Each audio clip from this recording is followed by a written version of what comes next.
Welcome to the Writer's Life, a place where you get the sight, sound, smells, taste of a particular writer's life, where you get the truth about the writer's life. Subscribe if you haven't already, punch the like button, tap the bell for notifications so you don't miss out on one single exciting video.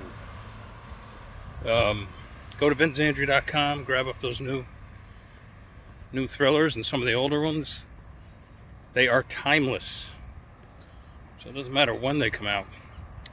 I think so far this month, White Wedding is actually the best seller right now,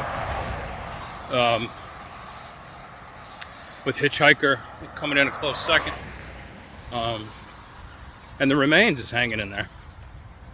Sold a couple of Ashes too, The Ashes, and I've gotten started on the third book in the Rebecca Underhill series, called The Bones.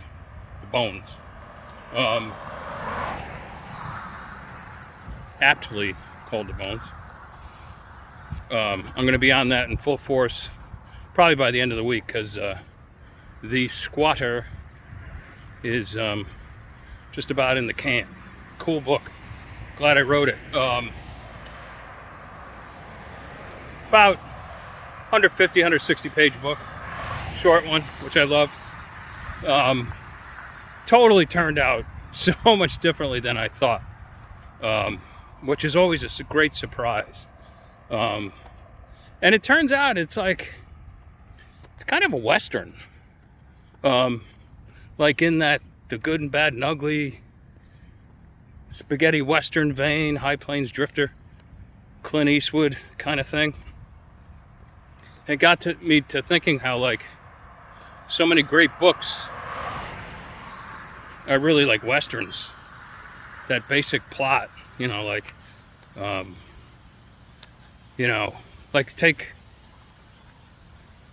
the New Testament, for instance, in the Passion.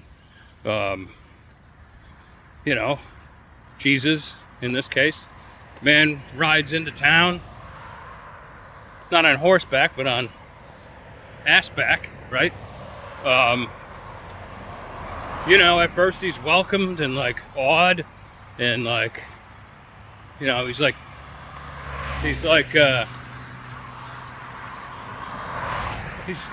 treated like a king almost. I mean, he's the coolest thing.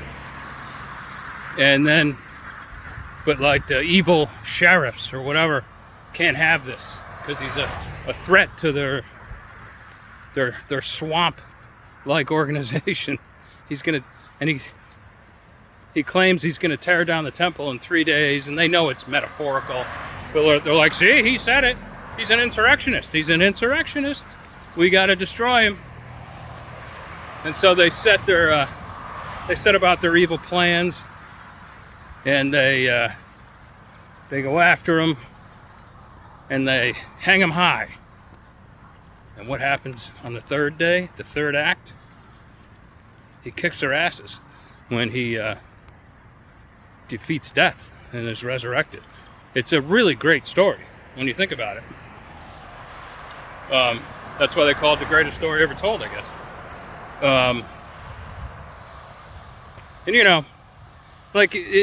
There are so many similarities to even High Plains Drifter, except High Plains Drifter is about the devil,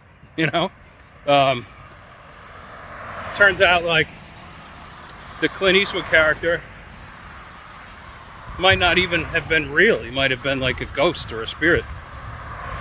And in the end, Jesus becomes a spirit. But anyway, what I'm trying to say here is The Squatter turned out totally like a Western. It was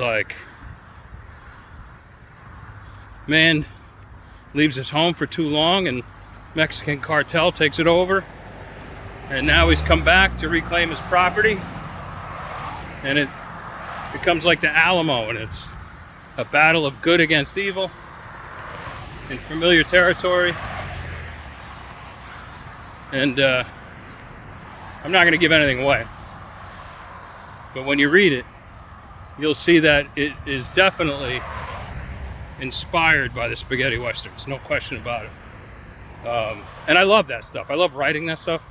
So hopefully you'll love it too, and you'll have just as much fun reading it as I did writing it. All right, look for it early next month. That's all I got for today.